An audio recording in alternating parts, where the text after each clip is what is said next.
Hello, AKA, and thanks for the opportunity to join you today for your lobby day with the Maryland General Assembly. My name is John King, and I'm a lifelong educator, a public school parent, and the former United States Secretary of Education under President Obama.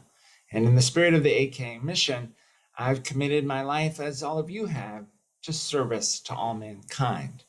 For the last 5 years, I've been running an education civil rights organization focused on educational equity. As an educator and as a policymaker, I've seen firsthand the disparities that exist in our society in every dimension, from healthcare to criminal justice, from housing policy to our economy. And I've watched, as we all have, as the COVID pandemic has exacerbated and laid bare those disparities. And I understand, as we all do, that going back to normal isn't good enough, that this really needs to be a New Deal moment where we tackle deeper underlying systemic challenges. And I'm running for governor so that we can build a more just and equitable future for the state of Maryland. We must ensure quality health care for all Marylanders because health care is a human right. As an educator, I've learned to see the whole student and all the issues they're facing. COVID and the distribution of vaccines have shown us the deep disparities in our healthcare system, the deep flaws in how we approach healthcare, not just in Maryland, but as a country. And we've got to tackle those. As governor, I'm committed to ensuring that all Marylanders have access to quality care. That means we have to incentivize specialists to locate in communities that today don't have enough access to quality care. It means we've got to do more to manage the costs of prescription drugs so that folks can actually afford the care they need.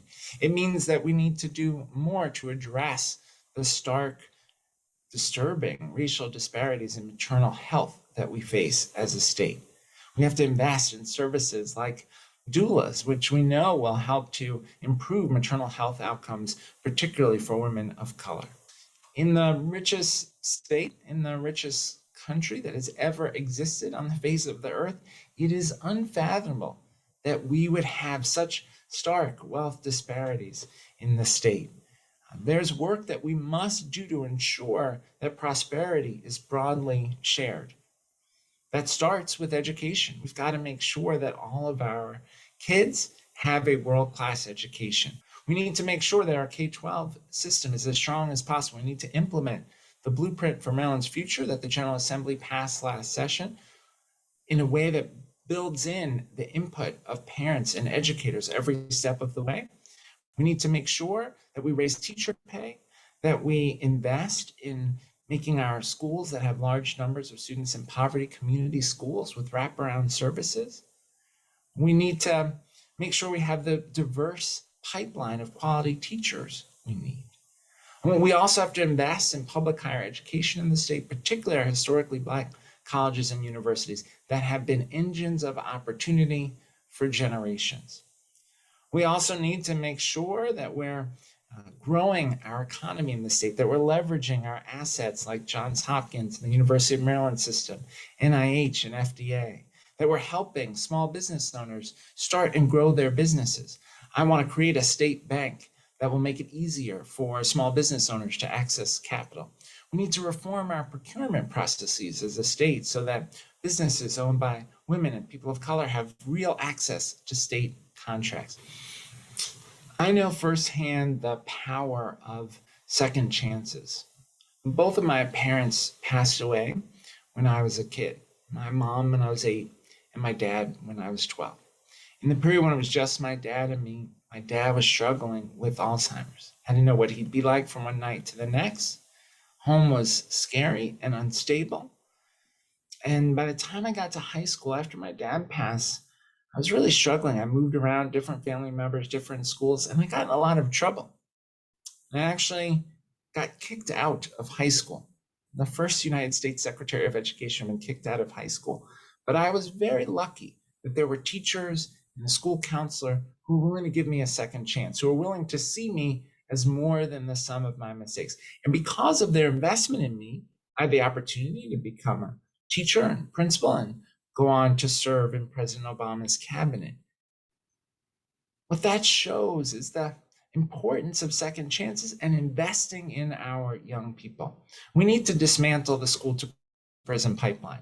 That means we need to invest much more in school counselors and mental health services for kids and families. It means that we need to reform our juvenile justice system. We need to stop automatically charging young people as adults. We need to find ways to invest in restorative justice programs and community-based supports that help young people get their lives back on track. Above all else, I believe that government should be a force for good in people's lives and help move our society towards greater justice. I live in Silver Spring, Maryland, in Montgomery County, about 25 miles from where my great-grandfather was enslaved in Gaithersburg, Maryland.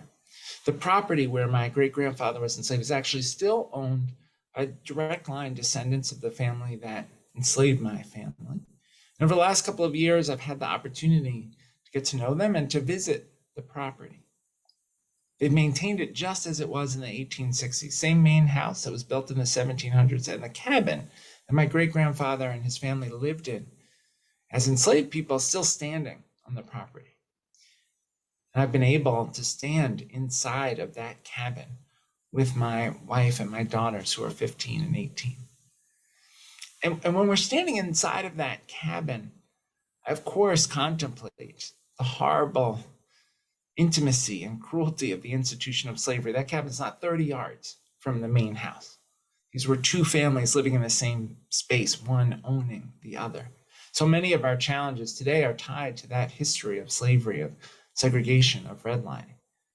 But the other thing I contemplate standing inside of that cabin is how profound it is that in my family, we went in 3 generations from enslaved in that cabin to serving in the cabinet of the first Black president. That kind of progress is possible when we create paths to opportunity. I think about my grandmother, who graduated from University of Maryland Eastern Shore in 1894, and what that meant for the trajectory of our family. I think about the role that schools played in my life, the difference that teachers made in my life. They're the reason I'm alive today, the reason I've had the opportunity to become an educator and to commit to a life of public service. That's the kind of force for good that government can be. As governor, I will make sure that across every sector, whether we're talking about healthcare policy or criminal justice policy or education policy or transportation policy or housing policy, that government is working to build a more just and more equitable future. I'd be honored to have your support in this journey. I hope you'll take a look at our campaign platform at johnkingforgovernor.com and join us in this movement for a stronger future for Maryland. Thanks so much.